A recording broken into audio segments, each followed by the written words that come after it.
Žurnalas Savaitė. Viskas, kas svarbu, įdomu ir naudinga. Paulinė premium skalbikliai ir minkštikliai. Apsigaubk aromatu, kuris įkvepia.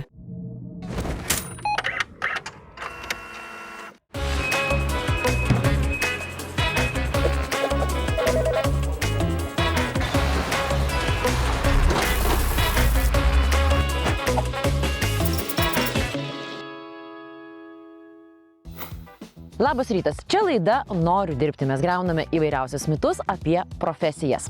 Šiandieną, kaip ir visada, 2 mitai. Pirmasis. Jeigu nesimokysi, nieko gyvenime nepasieksi. Galbūt yra šiek tiek tiesos, bet ar visi turime būti direktoriais? Galbūt reikia tiesiog turėti gerą profesiją. Amatų mokyklų ištakos siekia viduramžius, kai miestuose veikia amatininkų gildijos. Tuo metu jauni žmonės mokydavosi ne mokyklose, o pas meistrą dirbtuvėse. Maždaug 12-14 metų paauglys tapdavo pameistriu ir keletą metų mokydavosi amato. Dažniausiai buvo mokoma tokių amatų kaip staliaus, kalvio, batsiuvio, audėjo ar juvelyro darbų. Tačiau jau tada egzistavo ir profesijos susijusios su išvaizda bei paslaugomis. Miestuose dirbo barzdaskučiai, kurie kirpdavo plaukus ir skusdavo barzdas. Taip pat buvo gaminami perukai, kvepalai, kosmetikos priemonės. 18-19 amžiuje pradėjo kurtis pirmosios organizuotos amatų ir profesinės mokyklos. Augant miestams ir restoranų kultūrai, atsirado poreikis mokyti ir aptarnavimo profesijų, būsimų padavėjų, barmenų, viešbučių darbuotojų. Šiandien tokios mokyklos ruošia daugybės profesijų specialistus. Pristatome pirmąjį šio mito herojų. Aš esu Dangiras Kačinskas, Kėdainių profesinio rengimo centro direktorius. Čia į dešinę, ne į kairę, o į dešinę. Ar keičiasi jau tas požiūris į profesiją? Nes kažkodėl visi nori būti direktoriai, visi nori tėvai, kad vaikai mokintųsi 10-ukais, kasgi darys tuos darbus, kuriuos padaro būtent tie žmonės, kurie įgyja profesiją. Taip, tai iš tikrųjų džiugu, kad per pastaruosius kelis metus po truputėlį tas požiūris keičiasi. Ir profesinės mokyklos pasirinkimas tiems jaunuoliams, kurie nori studijuoti, tai nėra paskutinis variantas, ne trečias, ne antras, bet daugelį atvejų. Nėra taip, kad iš bėdos, ne? Jau ne iš bėdos. Ateina suvokdami, ar ne, ką nori? Ir nes iš tikrųjų tai įtakoja ir profesinės mokyklų bazės, kurios yra labai modernios, atnaujintos, tikrai labai daug į visų profesinių mokyklų, tame tarpe ir Kėdainių centrą investuota. Taipogi labiausiai tikriausiai įtakoja darbdavių požiūris, nes darbdaviai ieško tų darbininkiškų profesijų. Ir reikia pastebėti daugeliu atveju, kad baigę profesinę mokyklą uždirba daugiau negu tie, kurie baigia kolegijas ar universitetus ir vadinami vadybininkai. Kai vienas jūsų dėstytojas sakė, o tai dabar visi šiais laikais moteris svajoja susirasti turtingą vyrą, o vyrai prekiauti bitkoinais. Tai va čia yra profesija. Žinot, kad tokia nauja profesija yra? Ne, pirmą kartą išgirdau. Susirasti turtingą vyrą. Juokas juokais, bet kalbant apie profesijas, Lietuvoje labai trūksta žmonių, kurie nori dirbti. Darbų yra, galimybių irgi, bet rankų vis mažiau. Todėl tas, kuris nebijo pasiraitoti rankovių, šiandien jau beveik aukso vertės. Pristatome sekantį šio mito herojų. Esu Vilius Čerkauskas, Kėdainių profesinio rengimo centro profesijos mokytojas. Mokau suvirinimo paslapčių. Ar teisingai suprantu, suvirintojų šiaip bet kas negali būti? Nu, atėjai per vieną dieną išmokai, parodė, kaip ten reikia daryti. Jau šypsatės. Taip, reikėtų ilgiau pasimokyti. Ilgiau. Tai gerai, o tai kas yra programoje suvirintojo? Ką jūs mokotės? Mokomės rankinis, lankinis, elektrodais. MMA dar kitaip vadinasi. Taip, mokom šitą. Įmam elektrodą, su ranka įdeginam, atitinkamai sujungiam detalės. Čia būtent kabinose ir yra tų aparatų. Ten jau gal toliau ir ne, bet čia aparatukai, jungiam, žaibuojam, dedam elektrodą. Laikiklis, viskas, o tai ir aišku, nejungtas aparatas, bet kontaktas. Ir kas čia apdarosi? Ir suvirinam, tai ir turim čia pavyzdžius, jie jau ataušia gražiai, stengiamės pervirinti, siūlės čia geresnės, prastesnės, bet kažką tai gaunam. Ar yra paklausi ši specialybė taip. šiuo momentu? Paklausi? Paklausiai, tikrai paklausiai. Tai noriu pasakyti, kad jau pirmakursiai atėję čia yra didelė tikimybė, kad turės darbą. Taip. Taip, 100%. 100%, taip. Jeigu jis pavyks iš jo padaryti suvyrintoją. O ką būna, kad nepavyks, na? Na, matot, viską būna. Būna ir tokių? Taip. Dar viena labai reikalinga profesija – barmenas ir padavėjas. Iš pirmo žvilgsnio gali pasirodyti, kad tai darbas, kurį gali dirbti bet kas. Bet jei taip galvojate, tai labai klystate. Pristatome dar vieną mito herojų. Esu Darius Biriukas, kartais nežinau, ar barmenas, ar mokytojas, bet vis tiek dažniau sakau, kad esu barmenas, bet šiuo metu dirbu Kėdainių profesinio rengimo centre, barmenų padavėjų profesijos mokytoju. Irgi visą atklausiu, ką vaikai norėtumėte išmokti? Kaip jūs įsivaizduojat barmeno profesiją, ką norėtumėte išmokti ir kaip? Tai pirmas atsakymas iš karto būna, mes norim gaminti kokteilius. Aha, gudručiai. Jo, norim gaminti kokteilius ir vis atklausit, tai o kas tau neleidžia, išmokti? Eik namo ir gaminu, ne? Tai kokteilis yra pats, kaip jis sakau, lengviausias dalykas. Taip vaikščiot visai gražiai, čia taip viską reikia mokėti. Žinoti, iš kurios pusės paduoti. Peilis ar šitoj pusėje, ar šitoj pusėje turi būti. Ašmenys į aną pusę nusuktas. Čia kai irgi labai lygiai taip pat, kaip jūs paklausėt, sakot, ką tiek mokytis ir kaip daryti, kiekvienas dalykas turi savo taisyklės. Aš vaikų klausiu. Vidurnaktį atvažiavai prie sankryžos, dega raudonas šviesoforas. Apsidairėjai visas pusės. Jeigu nėra policijos ir važiuoji. Nėra nei vienos mašinos. Galima važiuoti ar ne? Galima. Sėsk durosite, taip?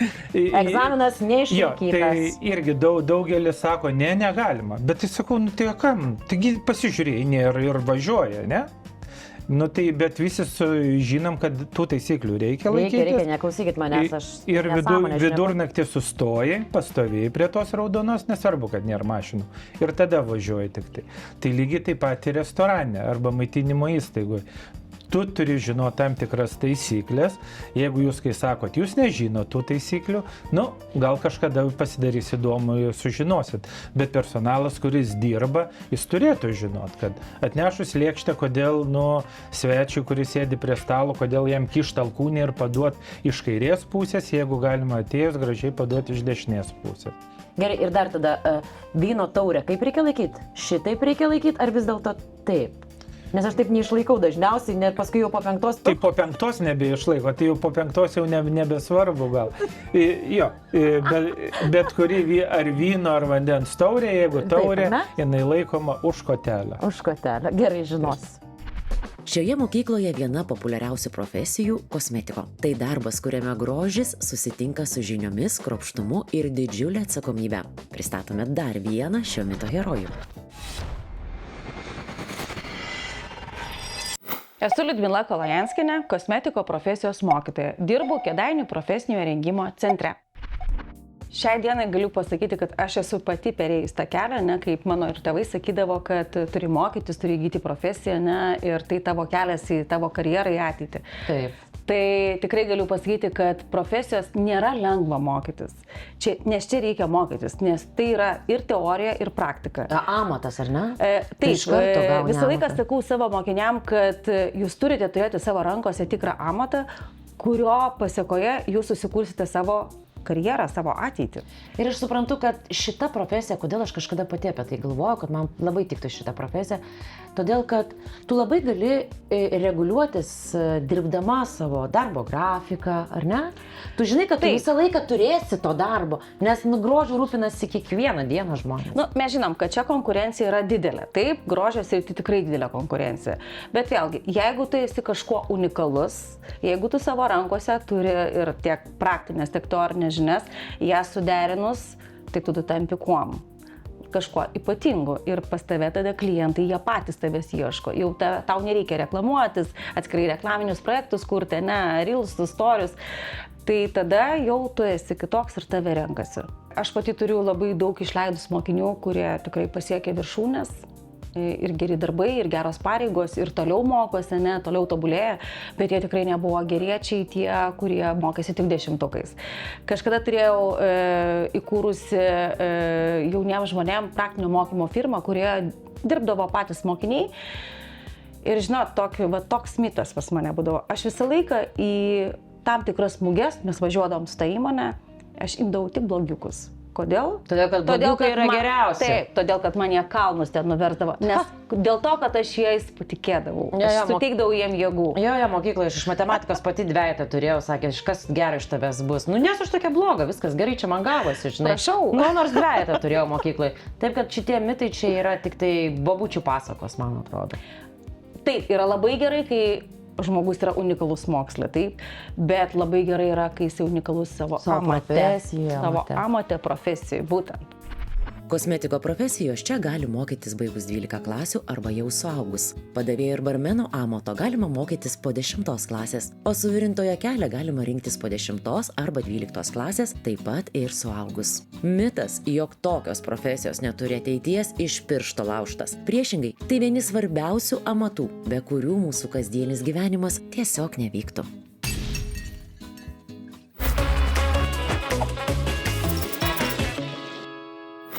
Sveiki, kurie tik dabar prisijungėte prie laidos Noriu dirbti.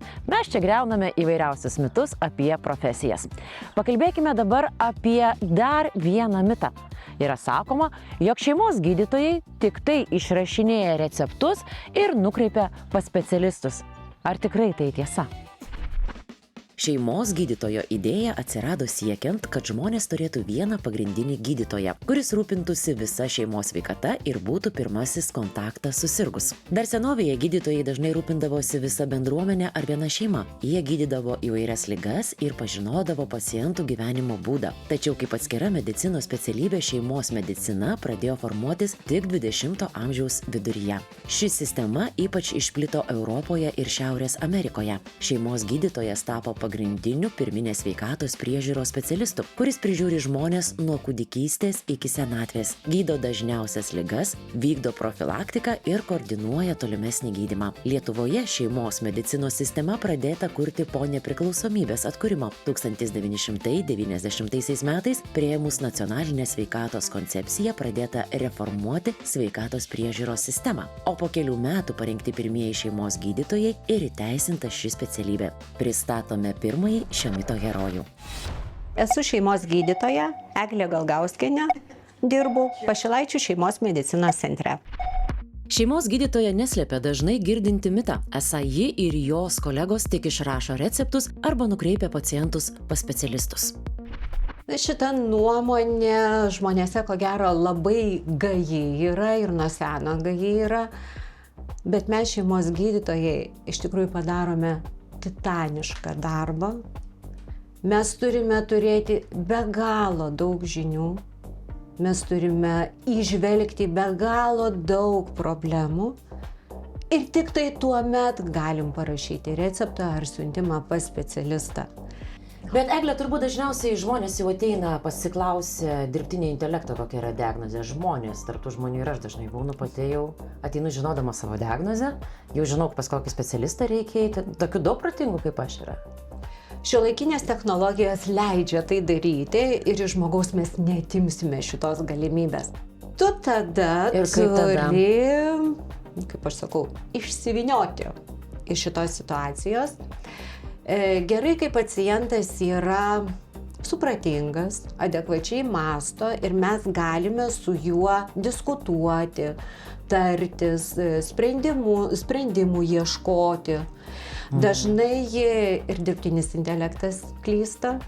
Kažką ten pasako, truputėlį teisingo. Jis taip gali užvesti ant tako, bet gali ir visiškai nuvesti nuo tako. Taip. Ir tada jūs turite, kaip sakėte, išsivynioti šitos situacijos. Ir tada mes turime taip rasti tuos sprendimus, kurie būtų teisingi, kurie tikrai atspindėtų to paciento realią būklę ir tartis, kokių dar papildomai tyrimų reikia, kur tą pacientą galbūt reikėtų nukreipti tiems papildomiems tyrimams ir tada jau teisingai diagnozuoti vieną ar kitą problemą. Pacientui pas šeimos gydytoją dažniausiai skiriama vos 15 minučių. Per tą laiką reikia išklausyti, įvertinti sveikatos būklę, paskirti tyrimus ir parodyti tolesnį kelią. O už durų jau laukia kitas susirūpinęs sergantis žmogus. Tačiau retas, kuris ateiname tik su viena bėda. Todėl per tas kelias minutės bandome suspėti papasakoti visas savo ligas, nerimus ir baimės. Nu, ir ką tada tam gydytojui daryti per tas 15 minučių? O kartais mes jau turim ir mažiau. Todėl, kad jums dar viską reikia surašyti. Ir surašyti, ir išrašyti, ir išklausyti, ir dar patarimus duoti. Ir tas laikas, jis nėra guminis. Neslėpsiu, patirtis vis tiek daro savo. Ir, tu jauti, pas daugelį gydytojų yra tas 6. jausmas. Taip. Tu pasižiūrėjai, tu paklausėjai, tu pamatėjai judesį, tu pamatėjai netgi žvilgsnį ir tau jau labai daug visko pasako, kas bus per tas 15, tarkim, minučių. Ne? Galų gale mes savo apylinkėse, tie jau dirbantys daktarai savo pacientus pažįstam.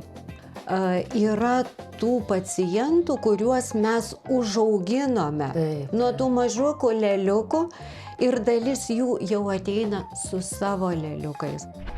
Šeimos gydytojai tai pirmoji stotelė paciento kelyje. Jie dažnai pažįsta žmogaus gyvenimą taip gerai, tarsi gyventų šalia. Žino jo istoriją, įpročius, rūpesčius, todėl puikiai supranta, kad būtent pirminė diagnozė ir laiku sudarytas gydymo planas dažnai yra svarbiausi. Tačiau tam neužtenka vien kadaise baigtų studijų. Medicina nuolat keičiasi, todėl šeimos gydytojas turi nuolat mokytis, gilinti žinias ir tobulėti, kad kiekvieną kartą galėtų priimti kuo tikslesnius ir pacientui svarbiausius sprendimus. Ligos keičiasi, vaistai keičiasi, metodikos keičiasi, galų gale pats žmogus keičiasi. Nebėra taip, kaip buvo anksčiau, ligos jaunėja. Ir tuomet, kai aš mokiausi, ar mano kartos gydytojai mokėsi, mums sakė, oi, šitos ligos tik tai vyresnėme amžiuje. Nieko panašaus. Viskas keičiasi. Aš suprantu tą jūsų pasakį, ten cholesteroliai, vaistai nuo spaudimo ir taip toliau, tik tai seniukai, tokie. Jau mano metų dabar susitinkam prie stalo ir juokiamės su draugėmis. Kokius vaistus geri? O tu kokius vaistus geri? Eina, saukite, tai aš įsivaizduoju, sėdim nuo 40 iki 50 ten tarpę žmonės ir prie stalo pirmos temos. O kaip tas kolesterolis, kokio lygio, ką tu ten? Vienu žodžiu, viskas jaunėja ir tos lygos ir keičiasi ir galų gale epidemijos, virusai nauji ir taip toliau. Gyvenimo būdas keičiasi ir tas irgi turi labai daug įtakos. Mūsų darbas, mūsų stresas, mūsų aplinka, mūsų viskas turi be galo didelį įtaką taip, kaip mes jaučiamės, kaip mes gyvename, kokia mūsų nuotaika, kokia mūsų savijauta. Ir tas šeimos gydytojas tai yra ta grandis ir galbūt gerai, kad ateinantis žmogus pas šeimos gydytoją gali kažką jam pasakyti.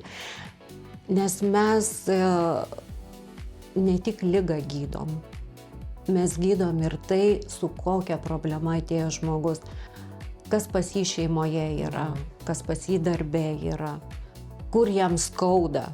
Ne kūne skauda, bet kartais sieloje skauda. Taigi, 15 minučių ir visos paciento problemos. Ar vis dar manote, kad mitas, jog šeimos gydytojas tik išrašo receptus, yra tiesa? Pristatome dar vieną šio mito herojų.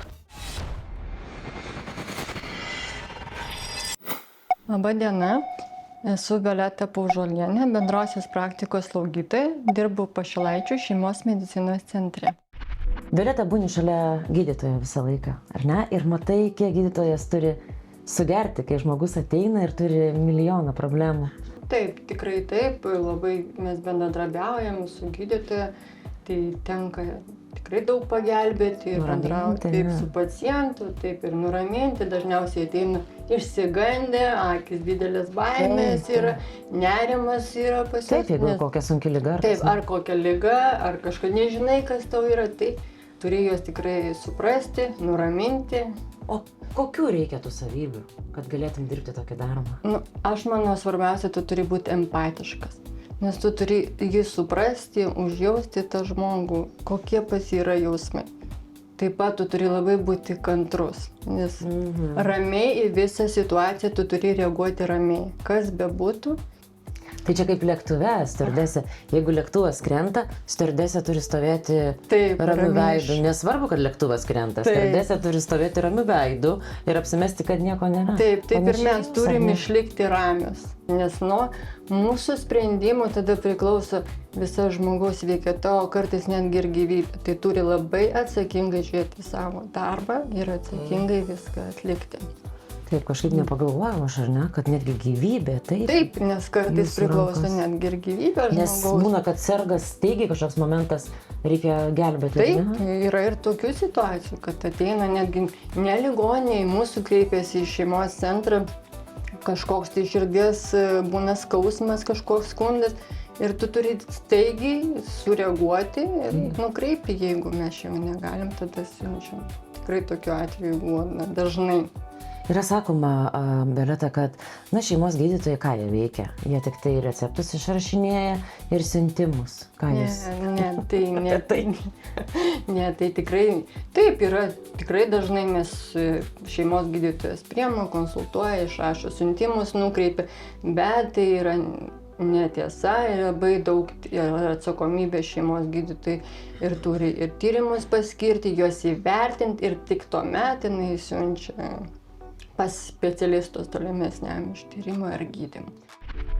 Į tave sueina gausybės žmonių, Su savo gausybė problemų. Ir tu tame visame gyveni. Ir kai manęs paklausė, tu šeimos gydytoja, tai ką tu veiki? Tai ką tu gydai? Ką tu gydai? Aš sakau, aš gydau viską.